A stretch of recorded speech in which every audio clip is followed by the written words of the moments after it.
health, not only in Kenya but in Africa in general. And joining me to just have that discussion is Esther Kimani, who is an Executive Director, Zamara Foundation, joining us from our City Center studio. We also have Nailante Kileku, a global nurse, Year of the Nurse or Midwife 2020, and also Reproductive Health Network Kenya Vice Chair, Kisumu Cluster. Thank you very much for joining us, and happy International Women's Day to you. Now, I'll start with you, Nailante. What exactly is the state of reproductive health in Kenya?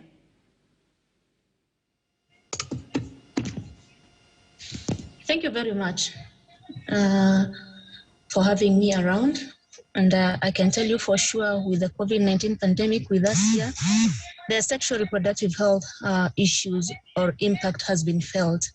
And this particularly has been felt on the women. And we have had many cases of sexual gender-based violence, maternal death, perinatal death occurring because of the pandemic. All right, coming to you, Esther. Of course, a WHO study indicated that women in Africa are more likely to die from pregnancy complications than from COVID-19. But even as we talk about COVID-19, this pandemic period of about 1 year, so many challenges have been witnessed. Kindly highlight the challenges that have been witnessed through this pandemic.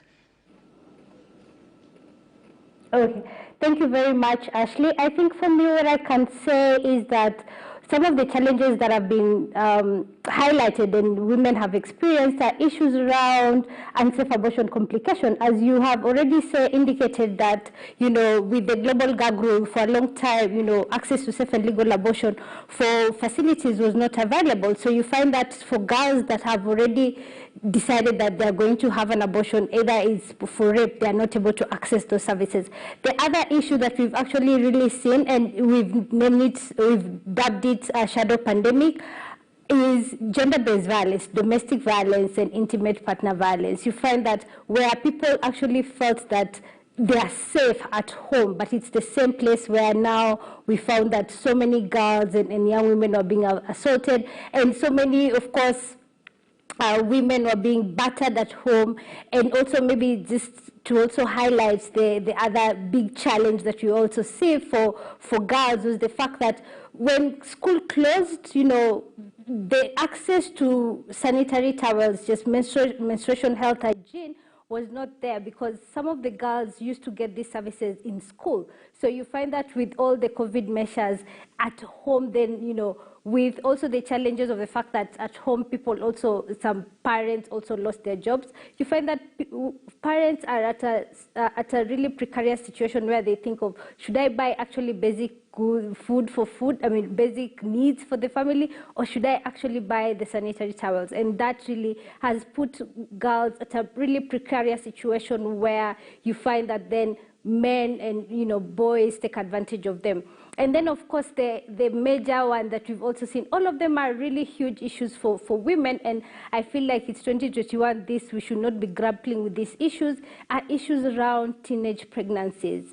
And we saw the rise of teenage pregnancies. And one of the things that we know, evidence shows that if girls and boys are, given education, comprehensive sexuality education, that will delay their sexual debut. They will actually be able to make informed sexual choices. So you find that we send boys and girls at home, and with no, information around their sexuality, with people who prey on them. So definitely you find that with that high cases of rape and defilement, and of course high cases of boys and 17-year-old boys and girls having consensual sex, which results to, teenage pregnancies because they don't have access to comprehensive sexuality education. So those are some of the challenges that, girls and women face during this COVID period.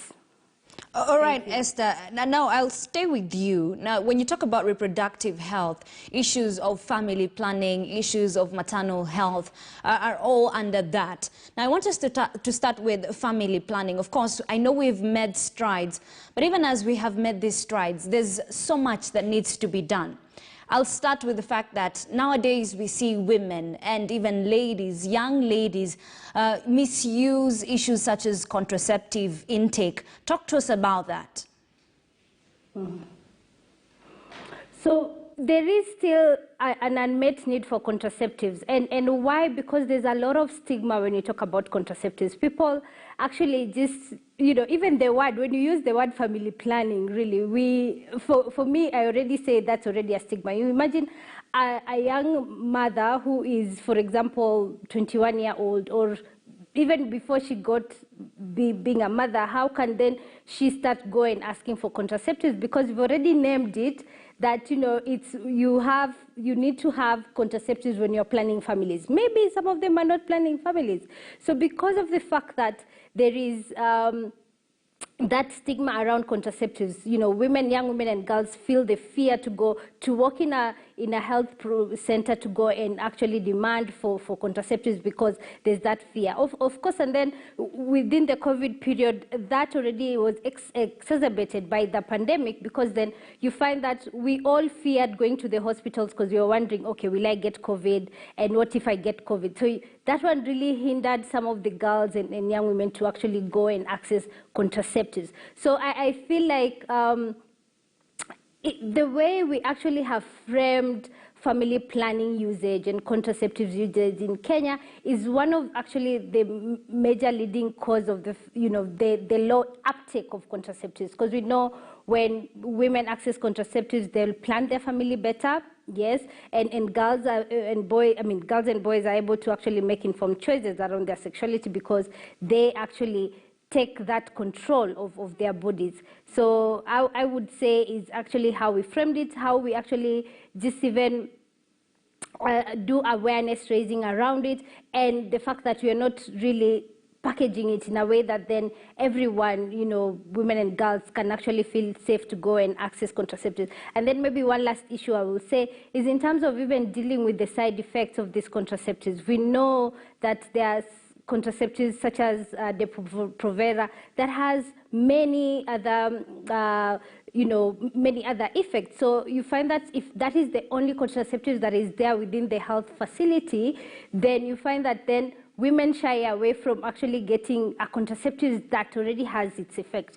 So I feel like there's we need to do more in terms of awareness raising in the whole spectrum of the different types of contraceptives, and also to just remove the stigma associated with contraceptives. And if a young person who is 18 years and has come to your health facility asking for contraceptives, you should actually just applaud them because they're actually taking their control over their sexuality and not make them feel, feel like what they're doing is wrong with questions like, are you planning your family now? They're just 18. They just want to control and make informed sexual choices.